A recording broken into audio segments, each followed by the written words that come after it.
Hello and welcome to Please Me. Last week, author and swinging lifestyle coach Lexi Silver once again graced us with her presence and talked all about ethical non-monogamy and how to introduce your partner to this world. She is so insightful and smart and so naughty all at once, and I definitely recommend you check out all she has to share. This podcast is intended for mature audiences. Eve is a licensed physical therapist who is on a mission to destigmatize conversations about sex. In her PT practice, Eve treats conditions related to sexual health. Please relax and enjoy the show.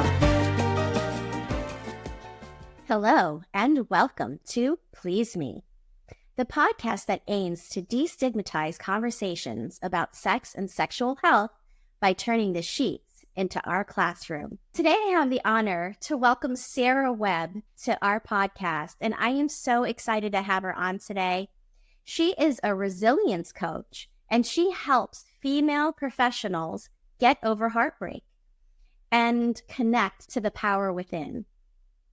She helps women get over their exes and get back to themselves. And I think that this is so interesting. I talk to a lot of different types of coaches, and this is the first time that I've ever heard of a resilience coach. And I think it's so key because oftentimes our relationships fall apart. I mean, the statistics of marriage, I believe, is about 50%, right? And this is just marriage. Then there's tons of other types of relationships. And, so how do you get over that? So I think that this is really super interesting topic. And I welcome you, Sara, to the podcast today. How are you today? Thank you so much, Eve, for the warm welcome. I do just want to share my .com. I know you'll put it in the show notes, but I am at Sara Webb Says everywhere. So SarawebBsays.com, as well as on all your socials. So thank you for the warm welcome. And it's kind of surprising that you haven't heard of a resilience coach. I feel like I like a different moniker sometimes, but it's so fitting for what I do that it really feels authentic, and I'm gonna keep it. So yeah, thank you so much for the opportunity to speak with you and your listeners. Yeah, it's really just, one niche of relationships. And I think it's so key because oftentimes when you break up, you really feel so alone and you really do need somebody to talk to. And, oftentimes our friends don't want to hear it anymore. And you really need to work through some things. So I think it's a wonderful thing that you're doing. And I would love to hear, first of all, what brought you to this type of profession and your story, your particular story. Yes, I'd love to share my story. I do want to touch on something that you mentioned, which is that loneliness, yes, that isolation. And before I get to my story, I am a science buff. I am not a scientist, but I guess I should have been. And I love to learn about the neuroscience and the biology behind everything that I teach. And there are a few things that really stand out as it relates to loneliness. First, this idea of feeling abandoned is in our DNA as Homo sapiens. So thousands of years ago, even centuries ago, if we were kicked out of the tribe or kicked out of the walls of the city, it was certain death. And so social rejection affects us in much the same way. And to boot, they've actually proved neurologically by doing brain scans of people that social rejection affects the same parts of the brain as being physically maimed. It's like separating one of our limbs from our body. It's that kind of intensity. And so you so aptly described this great pain that we feel. And we also have this further isolation in that, yes, sometimes we feel like we can't talk about it to the people who remain in our lives. It's like when we have specifically a romantic partnership that's been severed, we've lost our best friend and we've need them in that time. We need them to comfort us for the loss that we're experiencing. And then we try to talk about it to our other loved ones, and they kind of get tired of hearing it, and they say really lame things like, get over her, get over him, there's more fish in the sea, or only time will heal the wound. All these maxims that really are so vapid and meaningless, and have no validity toward the literal pain that we're suffering from. But in answer to your question, I come about this so honestly. I am trained, well, I have more certifications than you can shake a stick at. But when I first started coaching, I called myself a meditation coach, and I still am a meditation coach, because meditation makes us more resilient. That's been proven scientifically as well.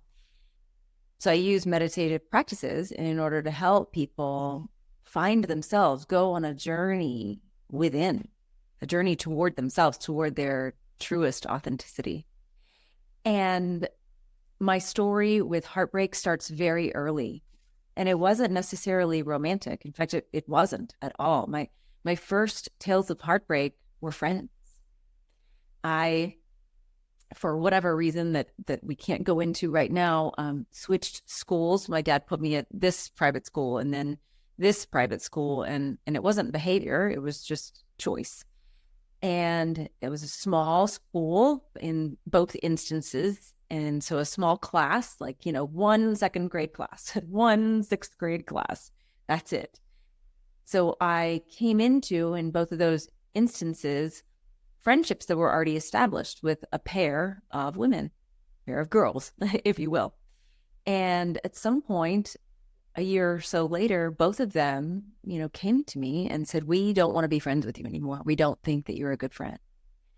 And that was truly heartbreaking for me. And I continued to experience heartbreak when I started dating romantically in my teens, in my 20s. About 14 years ago, I had a romantic relationship. I was engaged, and my fiance cheated on me while I was sleeping in the next room. And I was about to quit everything that I was doing, move to another city, go back to school so that I could support my fiance in their pursuits. And it was a complete reversal of everything that we had planned together. Fast forward, I got married to my now ex-husband and the father of my child. And while I chose to end that marriage, it was me who asked for the divorce. And I also came out of closet at the same time, that same year. It was still a heartbreak, because, when we start romantic relationships, there's so much ineffable that we can't really pin down. We understand this person is making promises. Maybe they're spoken promises. Maybe they're unspoken promises. There's so much that we don't understand that they actually mean about what that's going to look like in the relationship with those words or contracts. And I felt a sense of betrayal, because I felt like he had not lived up to these promises that we had made to one another. After I came out of the closet, I got married rather quickly. There's a joke in the LGBT community, and it's two parts. The joke is, what does a gay man bring on a second date? And the punchline is, there is no second date. Okay. Pointing to the fact that men like to spread their seed, right? Well, the second part of the joke is, what do lesbians bring on a second date? And the punchline is a U-Haul. And they're moving in together already. And, that's also pointing to this physiological need for nesting, for really cultivating that relationship very quickly. So when you have two men involved, there's almost no second date. And when you have two women involved, we get together very quickly. So we call it the U-Haul phenomena in the community. And my ex-wife and I packed that U-Haul very quickly and got engaged after 3 months and married after 6. And that relationship only lasted 2 years total. And I did not want to give up. I really thought this was the love of my life. And this was true heartbreak, especially finally living my truth, finally out of the closet. I thought, this is my person forever. And I was already a meditation coach, and this devastating end of the relationship has been so enlightening and allowed me to step into an area of meditative coaching that is so delicious to me. I absolutely relish helping women who are suffering as a result of a breakup, which actually lesbians are statistically twice as likely to get a divorce than gay men. Really interesting. And so, yeah, I mean, this is a real problem, and there's no one out there doing it. Listen, when I was going through my big breakup, I couldn't find very many resources out there that were specifically tailored toward lesbians or women who love women. You don't have to be a lesbian, queer, bisexual, pansexual, any of these things. So I don't want to pigeonhole just lesbians. So yeah, this has been such a journey for me personally, and I heal every single time I work with a woman toward that journey toward themselves. So thank you. That was a very long-winded answer. No, that's okay. That's great. And it's amazing that you see what you are also getting out of the coaching. You're also healing alongside of them. And I love that concept because, as a healer, and I too am a healer in a physical sense, because I'm a physical therapist. And I also, do sexual health, and work with the pelvic floor. So I am healing people, and I can completely relate to that because, the person is benefiting from the information that you're providing, the healing that you're helping them to move through, but they're also, enhancing your life in different ways that sometimes they don't even realize. But, it goes both ways. It's a relationship that you're creating with your clients, And so I think that that's really beautiful that you say that, because it really is, healing, being in the healing field. There's a reason why people like it, because it feels good to help other people, but you also are healing too in your own way. I love this concept because I feel like there's such a dichotomy between coaching and traditional therapy in a number of different ways. But really with a coach, first of all, in all of my paperwork, I call it a partnership. And I always kind of say that on some of my intake calls is I'm maybe a few steps ahead of you in certain ways. And you could probably coach me. I mean, you could definitely coach me on some things, and all of my clients could coach me on some things. And that's the difference is with a coach, we're really escorting alongside. And they say that the best teachers, they don't tell you what to think. They just show you where to look. And so it's that idea of just pointing the way. Let's go this way and see what we discover. And somebody was asking me, because every single one of my private coaching, I've been wanting to open up a group coaching program for some time, but every single journey is different. And so my syllabus changes and evolves, and I am a creative person, and I'm also highly intuitive. And so every single person, they have their own custom resilience roadmap, is what I call it, that we cultivate at the outset, but it evolves as we work together. And sometimes we might have to throw in an extra session, or sometimes they might finish up early. And because I'm certified in breathwork and neurolinguistic programming and yoga, they might say, you know what?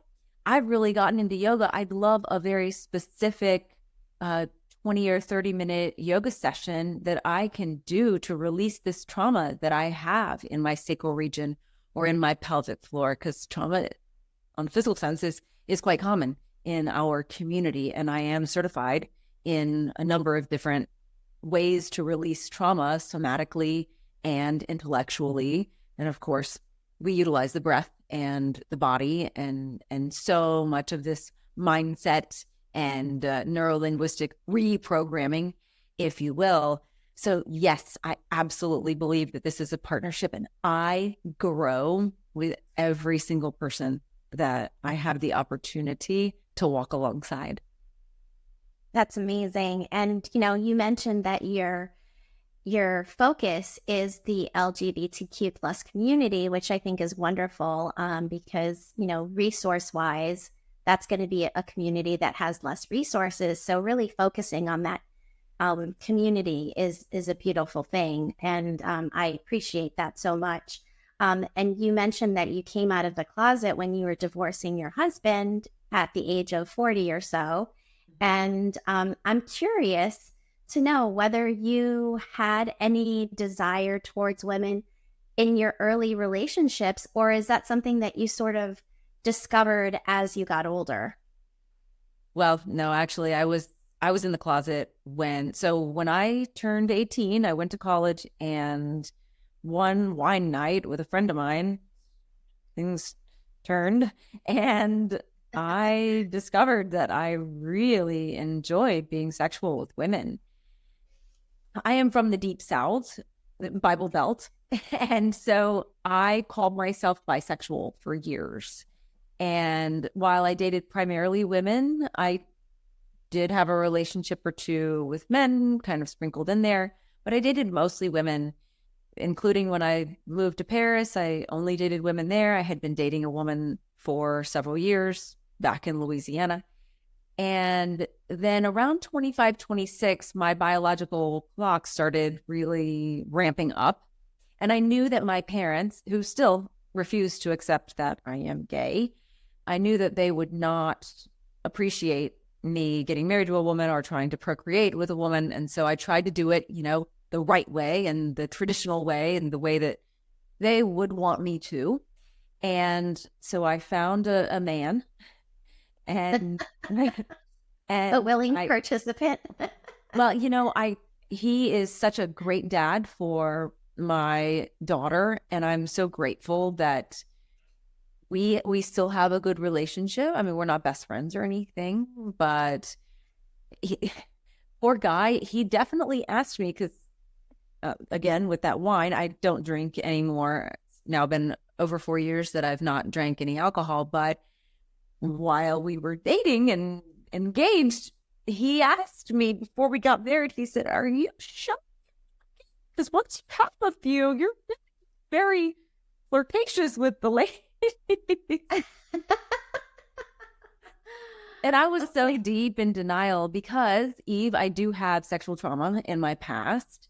I was gang raped 15 years ago, and I drank a lot to not admit what had happened to me.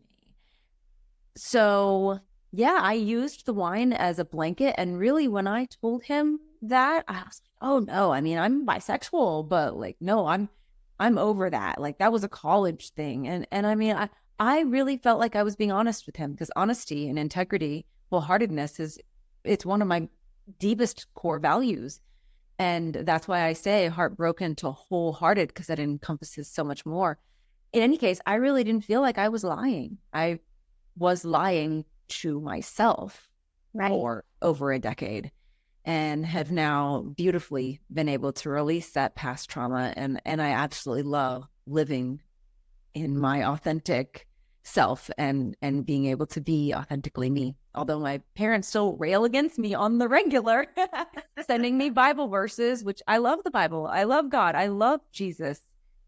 I believe that Jesus loves us all and that God doesn't make mistakes, and that they, he, she, whatever gender, I believe that if God is anything, they're probably genderless, love me exactly as I am, and that I don't need the approval of a church or any kind of indoctrination in order to be loved, because that love that I have begins inside of me.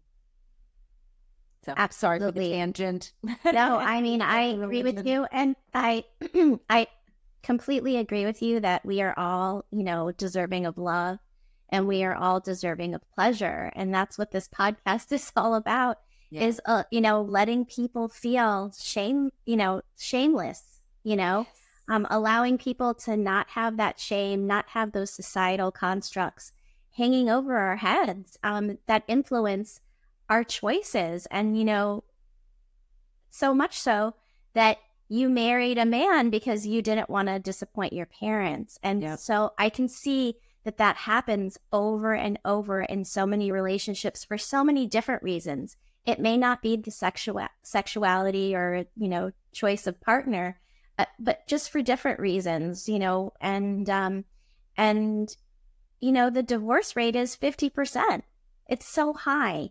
And so it's around 60% when you count second marriages.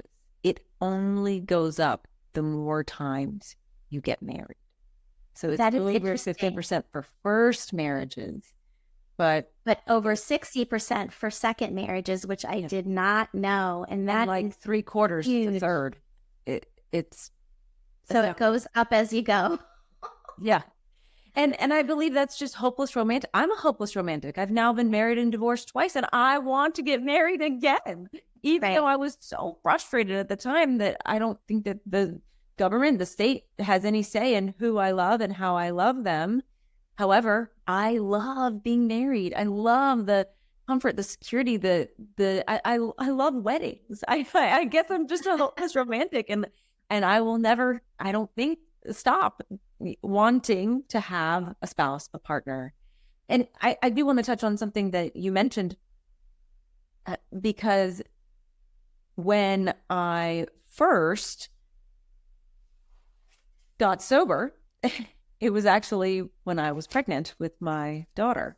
I realized when I was sober for the first time that I couldn't be intimate with my ex-husband.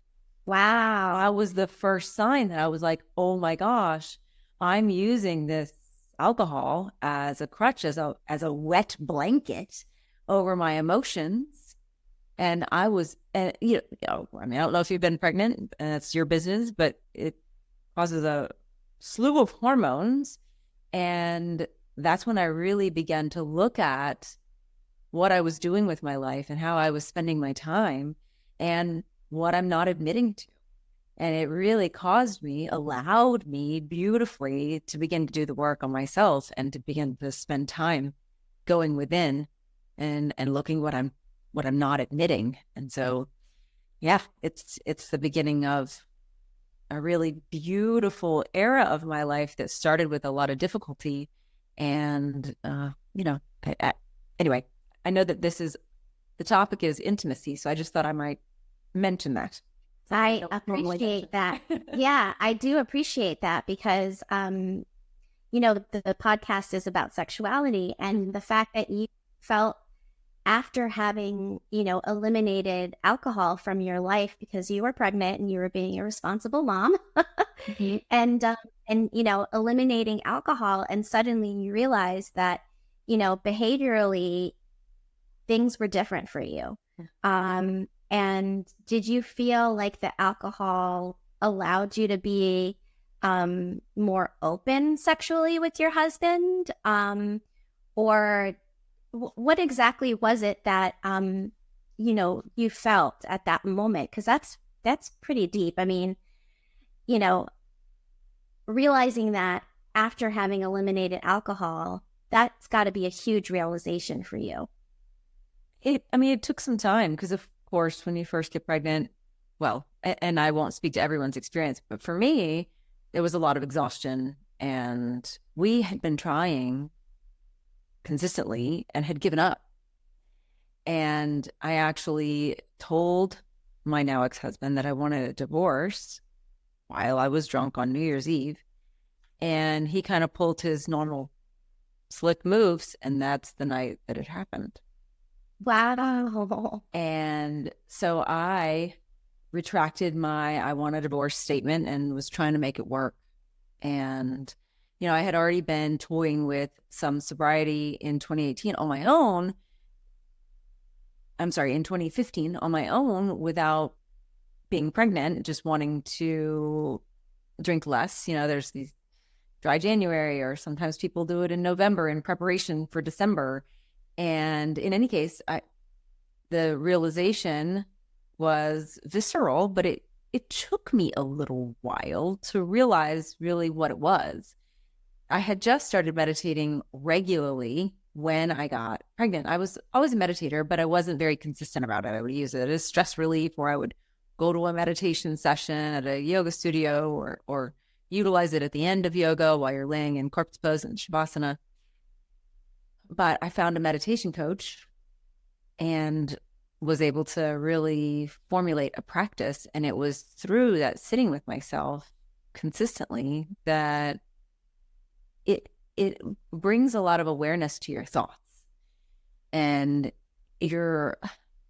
it's like you've got this opportunity to watch your thoughts and to dissociate from your thoughts and to detach from your thoughts and see them as not part of you, but as something that's occurring in your energetic field, in your spatial awareness.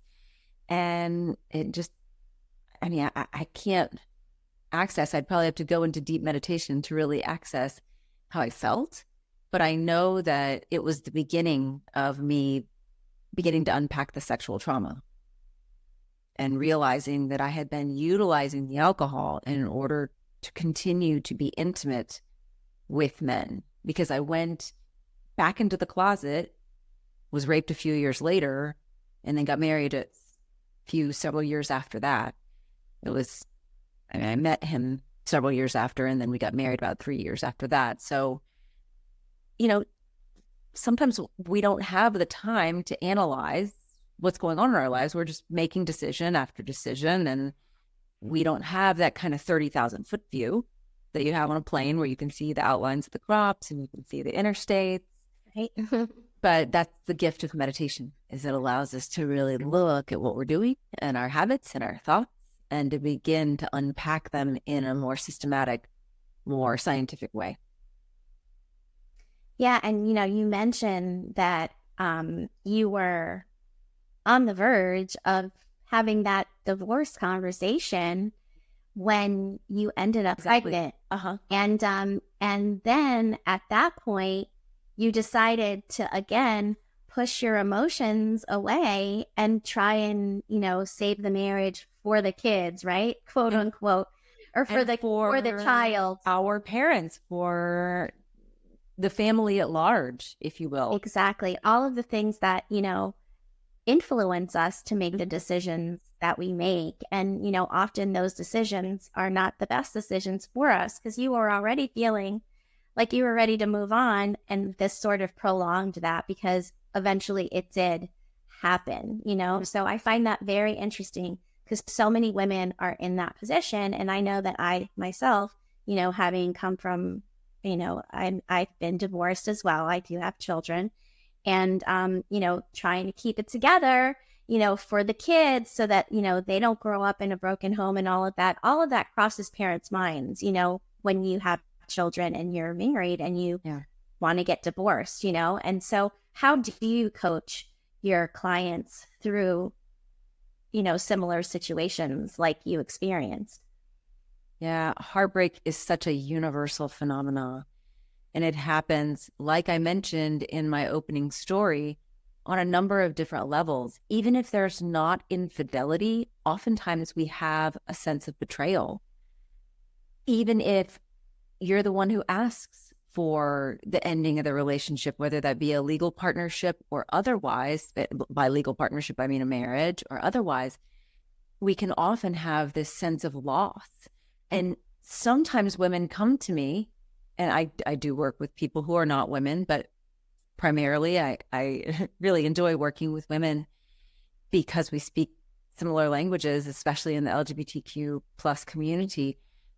They come to me and they say, like, I had all these goals with this woman who I was in a relationship with for 6 years or 10 years or 16 years. We were going to start a family and we were going to move to this place and we were going to buy a house here. And all these co-created realities, future realities, decisions that they had made together. And they're like, I really don't know what's up, what's down, what I really want. I don't know how to parse my desires from our communal desires. And now that she's no longer there, how do I even begin to move forward? And so in answer to your question, I believe that there are 3 levels to resilience. And they might seem rather simple, but I believe the first level of resilience is our bodies. The second is our breath. And the third is our mind. And I believe that body and breath together create the mind.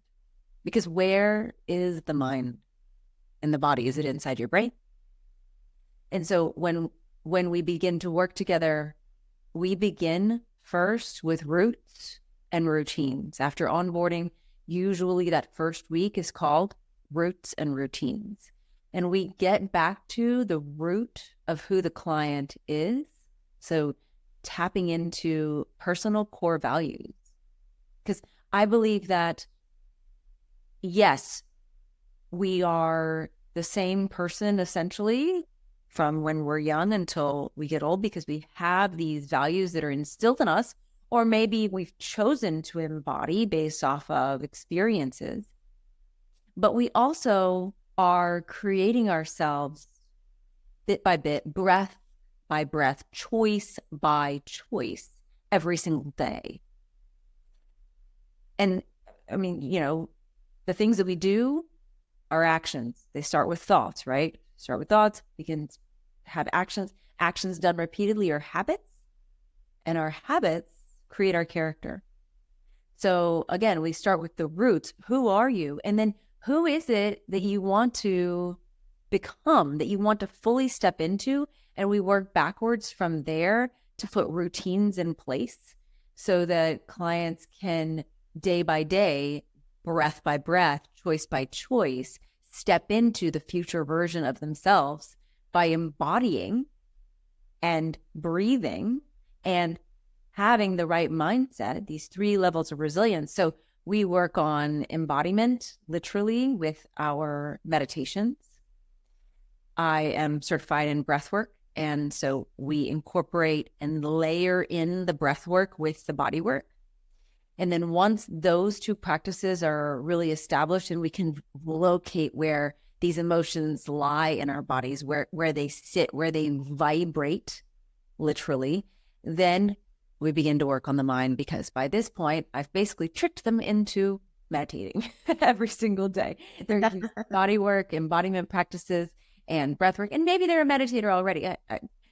It's very upfront. I tell them we're going to use meditative practices, and I say you're going to do this for 3 minutes twice a day, and then next week they're doing it for 6 minutes twice a day. And if they're already a meditator and they already have a practice, then we can really go deeper, which is why I say that it's such a custom program for every single client. But once they have that established meditation practice, and some clients come in and I say, hey, we can knock this out in 6 weeks because you've done so much work already. It's actually somewhat common. I would say 50% of my clients, instead of the 9-week program, we're actually able to do it in 6 or 7 weeks. And so once they've got this meditation practice established, we begin looking at what are the disempowering beliefs that we're telling ourselves about our ability to love, our future. What are we making this relationship mean about who we are, the demise of this relationship? And again, we're those 3 levels of resilience, body, breath, and mind, are the basis of my program. And if a client is ready, I have an optional, because my sessions are just 40 minutes long. And if they're ready, I do an optional 90-minute deep dive. And this is NLP. So it's NL-REP. It's neuro-linguistic reprogramming, because by that point in the program, I've got a lot of the client's language and a lot of the places where this trauma, because the end of a relationship, coming full circle to what we talked about at the beginning, this is a trauma. This is a stripping away. We have this really bereft, isolated feeling like we're being dismembered, or like we're being thrown out of the tribe, outside the walls of the city. when we're socially rejected by the person that we love the most. And most of my clients have been on the receiving end of the breakup. Some of them did the breaking up and they still can't get over them. And so we use this 90-minute session in order to reprogram these areas of the body where we're experiencing this trauma, this loss, and change it into something that we actually do want to feel. Because physiologically, whether you're about to give a big presentation that you've been preparing for, but you have no idea what the outcome is going to be, or you're about to get on a roller coaster where you feel safe, some of the same physiological things happen to our bodies. And so we can utilize what's happening physiologically in relation to the loss of this relationship and change our thinking about it, because life is 20% skill set and 80% mindset. It's so much. And this has been proven over and over and over again in scientific studies. Yeah, I was talking, Conceptualize it. I was talking in another podcast about the neural pathways and how, creating that neural pathway of negativity, and constantly feeding that negativity, is only creating that pathway to be so much stronger. And so to switch it over to a positive mindset, and constantly giving that pathway, that neural pathway, more, traffic, so to speak. Yep. So that, you can really create a positive mindset and change the way that you think about, whatever situation you're talking about. We're talking about breakups here. And I think that is a really great concept that you are helping your clients with. And you mentioned trauma multiple times, having experienced trauma yourself and helping clients through trauma, and also the breakup itself as being a traumatic experience too. And trauma really shuts you down, it almost can cause, a regression in your maturity in a lot of ways, and so, creating a space so that you can, process that trauma safely is so important. And I want to touch upon the breath work specifically, because, our breath is what keeps us alive. You know what I mean? It's so important. And when you can control your breath, you can really make such a difference in your affect and your healing potential, and also your sexual desire and your, ability to receive pleasure. So do you want to expand on that at all? Absolutely. There's an amazing book called Breath by James Nestor that I continue to read snippets of over and over again. And as a trained yogi, the yogis called breath our prana, life force energy. And here's the science. I mean, we can survive for a few weeks without food, a few days without water, but only a few minutes without our breath. So it literally, I mean, it's the definition of life. When we come into the world, we take that first breath, and that last exhalation signifies the end of our lives. And the way that we breathe affects our stress level. And this is what I, historically and continue to work with students, clients on, is being able to locate where they're actually feeling tension and utilizing the breath to find that area and lubricate it, if you will, so that it can open up, and so that energy, literal vibrations, don't get stuck in that area. I am a student of, so I don't teach holotropic breath work, but I have been a Wim Hofer on many occasions, and I have a practitioner that I meet with periodically who uses a holotropic type breath, this intentional heavy breathing where we're over oxygenating our blood supply, and then utilizing long breath holds.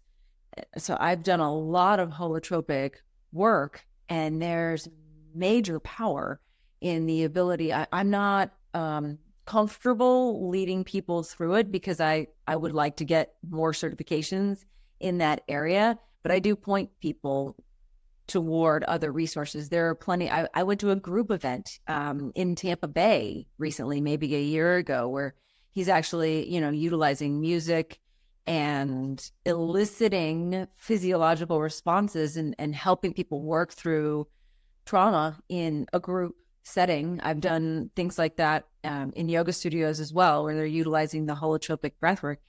And to touch on the sexuality, because a lot of the holotropic breathwork is in and out of the mouth, which is very similar to heightened states that we have when we're surprised, when we're having an orgasm.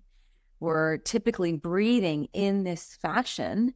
And so this one practitioner that I work with regularly, he said it without saying it, and I'm filling in the blanks here, is that the holotropic breathwork is intentional because we have excited states utilizing this open mouth, intense,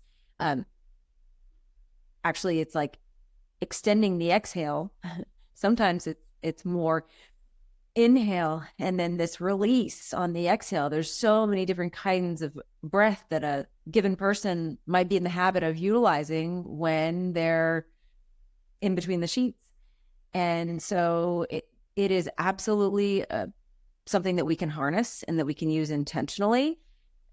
I mean, I'm sure maybe you've had people on your podcast talking about forms of asphyxiation. And I mean, this is breath holding, right? Which the ancient yogis thousands of years ago, before they developed yoga as we see it, those are the physical asana practices. It was breath work. It was meditation through breath work 3,500 years ago, and chanting specifically. So using the vibration that we create willfully here, which chanting is breath work. And so many different traditions have chanting. I mean, whether it's the Gregorian chants or the Buddhist chants, it's ubiquitous. And it's so, so powerful. And I do lead chanting locally. So yeah, Nice. You might think about when you're having an orgasm, that's your own kind of personal chant, if you will. And definitely. I love that. I love that connection that you're making because, I hadn't ever really thought about, the type of breathing that you're doing, like specific. There's a lot of different yogic breathing, but the technique talking about specifically where you're breathing in and out of your mouth quickly. My goodness, like direct tie to when you're orgasming and prior to that, and the way that your body responds to, sexual touch, exploration, etc. So I think that that's super interesting. And on that, so I gave birth at a birthing center where there was no possibility of having any drugs, and I did that intentionally. Okay. And I had a doula and midwives. And when I was preparing for the birth, my doula told me that I would probably want to make some guttural, like kinds of sounds while I was giving birth. And I was like, I am not going to be doing that. No, thank you. And she reminded me of it while I was in the throes of the experience.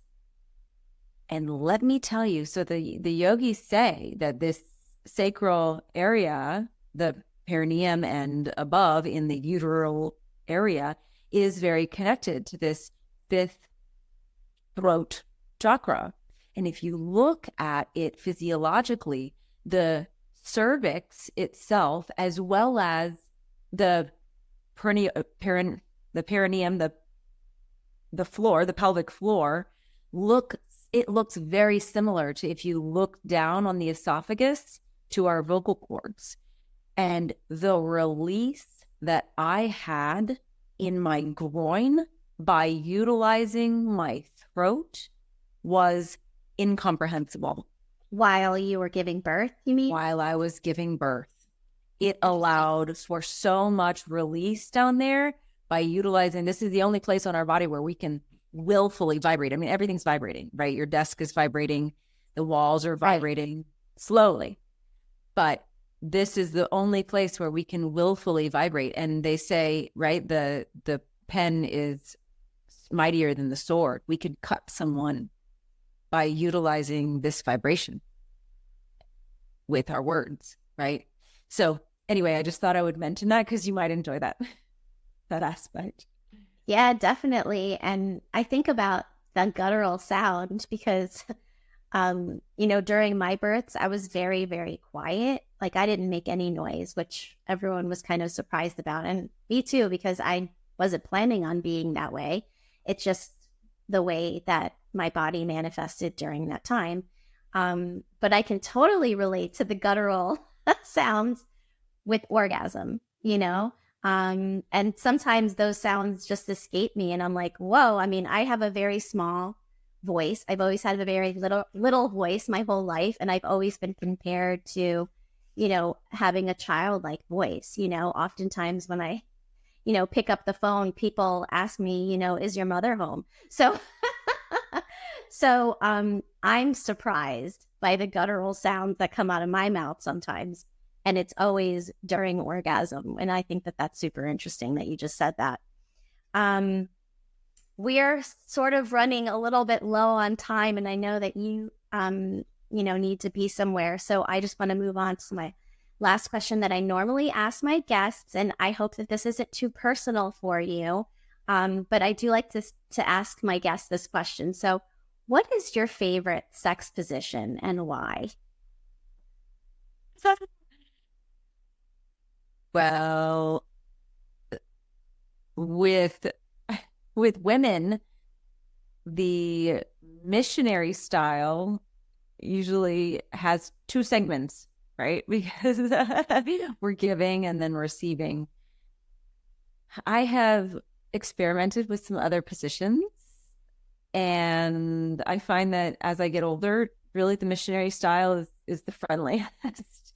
So it's best for me and my spine to have my partner at the edge of the bed, kind of like if you're getting an exam from the Yes. OB, Yes. so that you don't have to really crane your neck back so much. It allows for a lot more flexibility in that area. And so personally, when I'm giving, that's my favorite. I've never liked 69 with any gender. It's just never really worked for me. And I have had some interesting experiences receiving from a woman in other positions. I don't really want to think back to my times with men, but those are very person specific. Absolutely. With certain people, we always did it, or we found that there were certain spots that our parts really rubbed together the best, and that we would both experience, or sometimes it would be one person liked it this way, and then we would switch around so that the other person could get theirs, right? And so, yeah, I think that's a great question, and it's something that, because I have tried a lot of toys in the bedroom with women in various capacities, strap-ons and things that are not strapped on. But, there's just something about the human body that is so much more authentic. And so my favorite position is where we can be skin to skin. And I sometimes wish that it were possible for us to orgasm at the same time. And it is possible. There's just a little gymnastics involved in the bed and a little scooching around to make it maybe not like a 69, but maybe an 87 kind of thing. I mean, I think you just mentioned like so many things that I want to touch upon. 69 is a fun position, but if that's, if you're trying to orgasm in that position, it's kind of difficult because you're giving and receiving at the exact same time. So you can't really focus as much on the receiving because you're also giving. So you're not completely focused on your own pleasure. It's a fun position, definitely, to throw in the mix. But I agree with you about 69. It's not the top of my list, although I do enjoy it often. But I also want to point out the fact that, sex looks different in all types of relationships. And, in a gay relationship or two women, or the LGBTQ, plus community, Yes. sex is going to look different in every single one of those relationships. Yeah. And so you like, and I'm just trying to understand what you're saying. So if you don't mind, I'm just gonna elaborate a little bit. And you like missionary for Missionary for women means like one person laying down on her back. She's on her back with her legs open. And I personally like to be off the bed, basically on my knees or on a pillow or other. So that you can provide oral sex. Yes, exactly. Gotcha. Okay. So, and I was reading oral and manual. Right. Oral and manual stimulation. Yep. Right. Which some women don't like penetration at all. And, correct. And some women don't like oral. They only want to be manually stimulated while you're kissing. There's a lot of differentiation in the community. And it's definitely a conversation that two women have sometimes before they ever get naked. Yes. And I love that because you're communicating about sex, which a lot of times in heteronormative relationships does not happen. There is nothing being communicated and you're just muddling through and trying to figure it out without having any conversation. And women that have relationships with other women often have these conversations, and men who have relationships with other men often have these conversations, or almost always have these conversations, and it's so important to communicate about our sexuality. And I think that is just the bottom line. Agreed. Yes. I think it's a missed opportunity when it's not included in the relationship, when one partner or the other or both miss that opportunity to talk about it outside of the bed, even if it occurs afterwards. If you let your bodies do the talking initially, but then are able to really speak openly in bed, out of bed. I really like it when you do this. I really, Absolutely. And promoting that, what I do like, instead of turning toward the negative. I really like that so much. Yeah. Right. Focusing on what you really love about what they did so that they can do it again, Right. This is how we close our own orgasm gap. And, I talk a lot about the orgasm gap. And really the orgasm gap does not exist in lesbian relationships because both parties' needs are being considered, and it exists in all heterosexual relationships, whether it be hookup sex all the way to marriage and everything in between. And so closing that orgasm gap is one of my missions on this podcast for all of our listeners out there, because everybody deserves pleasure. Everybody deserves to feel good. And if you're only focusing on one person's pleasure and negating the other person's pleasure, that is not okay. It can happen. And something you may want to invite a lesbian expert. There's something we call it in the lesbian community called lesbian bed death. And so it is a prominent problem because sometimes, and I'm not an expert on this, only in my own experience, sometimes both women, or at least one woman, is not accustomed to being the aggressor. And so when that's the case for both women, and you are so interested in talking to one another and having an otherwise physical or, whatever your love language might be, maybe that's words of affirmation or acts of service or gifts. And there's so many different ways that women can give love to one another that isn't necessarily physical.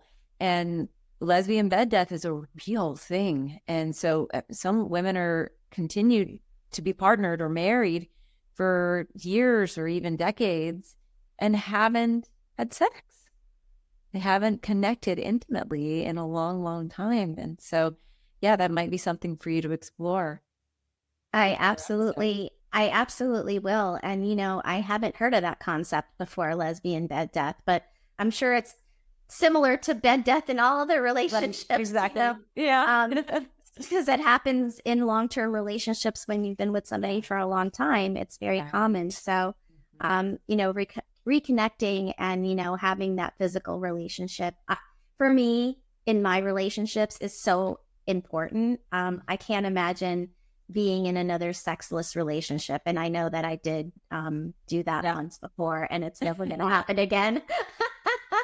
No mas, she said. No mas, no mas. Right. I want to make sure that all my guests can find you. So could you please make sure that we know where we can find you? SaraWebbSays.com. That's SaraWebbSays.com. And I'm also on Instagram and LinkedIn. I'm Sara Webb from St. Petersburg. And you can find my business page on Facebook, Sara Webb Says, SaraWebbSays. Perfect. Thank you so much, Sara. And I am so interested in the breathwork class that you took. Yep. Yeah, the class that you took. And who knows, maybe we'll run into each other one of these days in a seminar, or maybe I'll be coming to one of yours. I live in Florida too. So there's a possibility of us meeting one day. So hopefully that'll happen. I feel like we should make it happen. Yeah, let's make it happen. Make it happen. Absolutely. Well, I am so thrilled to have had you on today, and I thank you for being here with me today. And thank you, Eve. Until next time. Until next time. Yep. Absolutely. Bye-bye.